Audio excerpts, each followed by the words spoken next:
Hey everybody, how's it going? So, back in January, I filmed a top 10 Transformers of 2016 that embarrassingly is still not out yet. And even though it's far past topical, I still want to get it out. Like, in my head, there is this, checklist, and I can't move on to the next thing for this channel until I'm done with that. Because it's mostly done, but, there's an update on my channel as to why my January and February were kind of awful. And March was kind of its own beast, and I couldn't possibly understand what went on in March, because it's just a blur. I don't know what. I blame you. It's certainly not my lack of impulse control and predilection towards procrastination. No.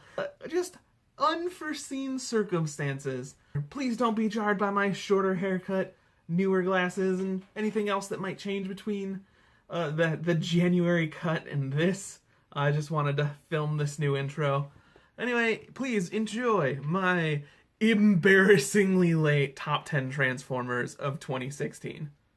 Terry's Nerd Stuff's embarrassingly late top 10 Transformers of 2016. I'm going to start this off with a couple of honorable mentions, mostly because they're very relevant to entries from my last list.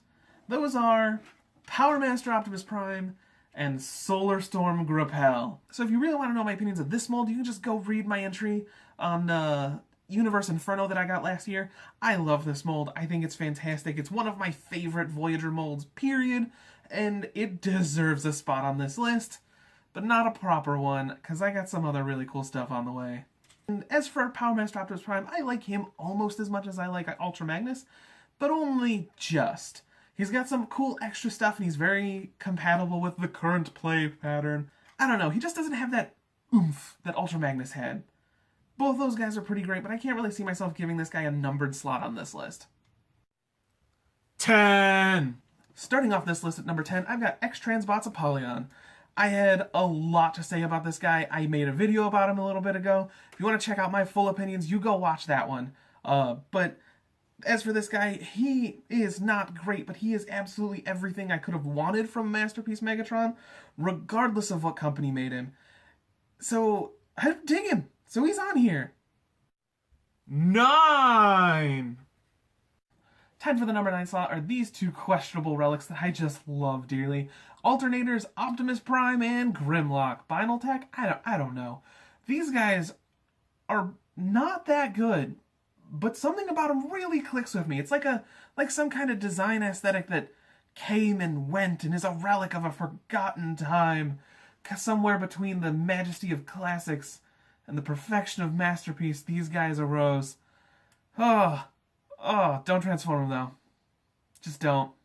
It's not fun.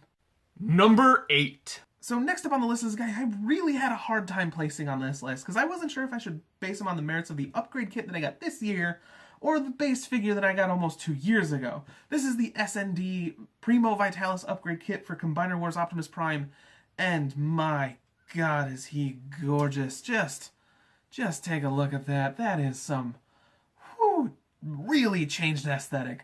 This guy made me form a thesis statement as to what constitutes a good upgrade kit, making me question a lot of my third-party purchases up until this point.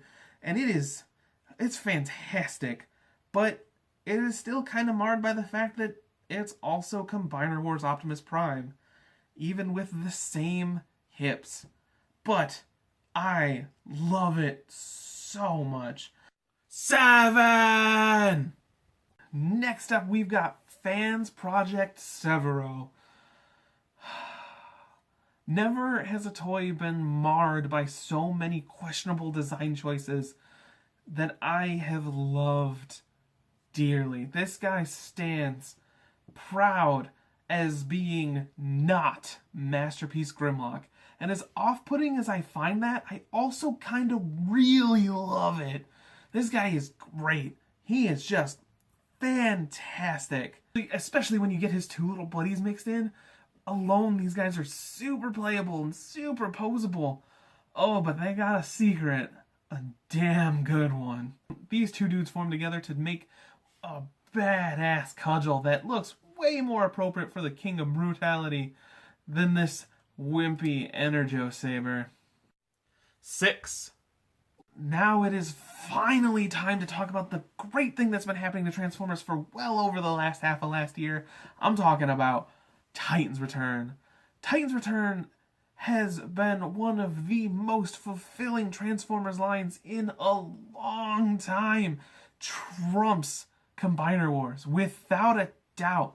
And barring the Voyagers, I dare you to find a legitimately bad figure among them.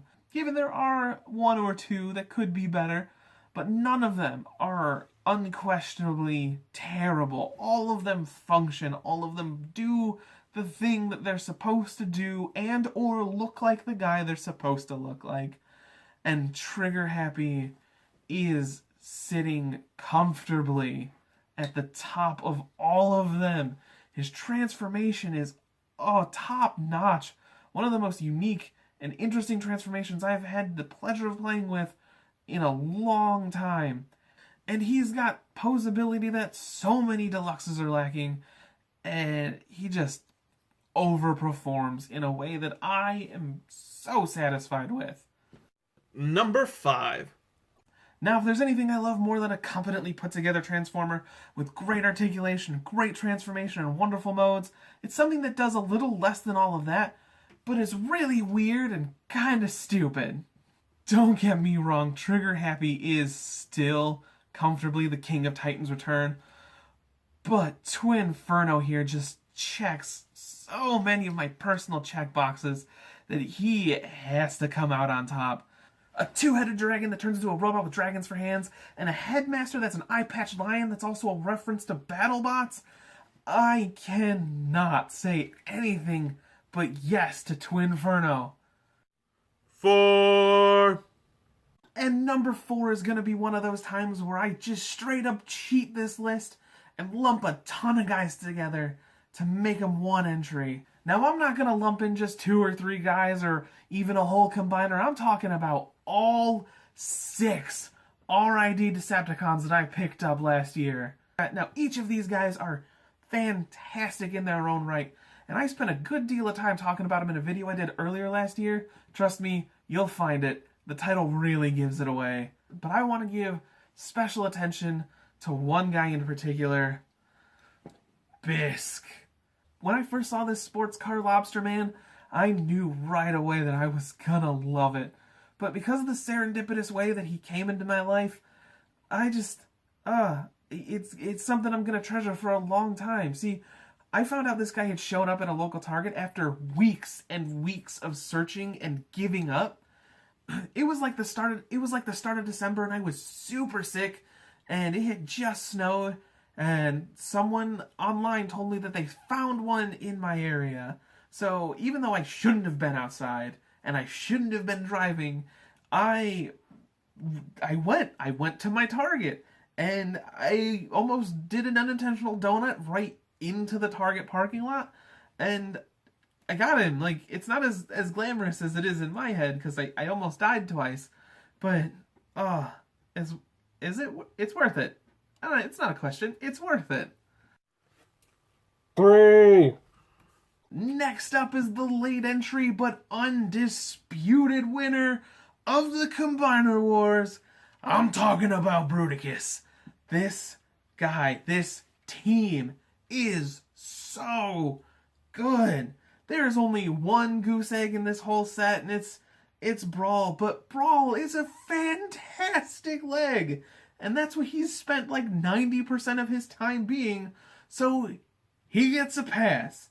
But everything else about this set works so well. You can find your unintentional configuration that I have, whatever you want, but it works in so many different ways. Whether you want him thin-thighed or fat-thighed, whether you want him extra tall with the add-on feet on top of the normal feet, he's still one of the tallest of the Combiner Wars combiners. This guy is just great, and I spent like the first third of my year, despite some of the other things I picked up at that time, playing with this guy. Now, I love a good figure, a toy that I can grab, pose, set on a shelf, and look nice. But the thing I love more than that is a good toy. And as a team, separate, Bruticus is a great set of toys. But together, it is a great, well-posing figure. And I love it to pieces. 2. Sitting firmly as the first runner-up is Crashbash, Clobber, and Overboard. Now, I have talked extensively about this mold in another video I did, so I do want to keep this brief, but I'm just gotta say, these guys, they are not remarkable in many ways, but there has been no other Transformers figure to date to steal my heart like this mold has. There is so many tiny little things that all just click for me, that make me love this set. Oh, I love everything about it, and they're so dumb, but I love them so much, and they're like the best, some of the best things about my collection, period. And I spent as much as a deluxe on all 3 of them. Seriously, I want every single version of this mold. Every single one. I want the Takara ones, even if it's a redo of Crashbash or Clobber.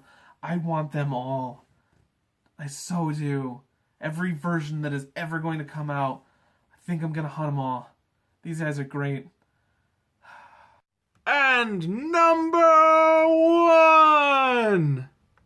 Really, who else could it have been? Like so many of the good things I've talked about this list, I talked extensively about how little bad I have to say about Masterpiece Optimus Primal. Really, who else could it have been? Just one of the most solid releases from the brand in the longest of times. I know I say the in a long time a lot, but there is no doubt about it. This guy is in a class all his own. It's just a wonderful piece of Transformers history that I want to preserve for as long as I am around. This Transformer is just amazing. There is nothing but impressiveness coming off of this. Man, 2016 was a great year for Transformers.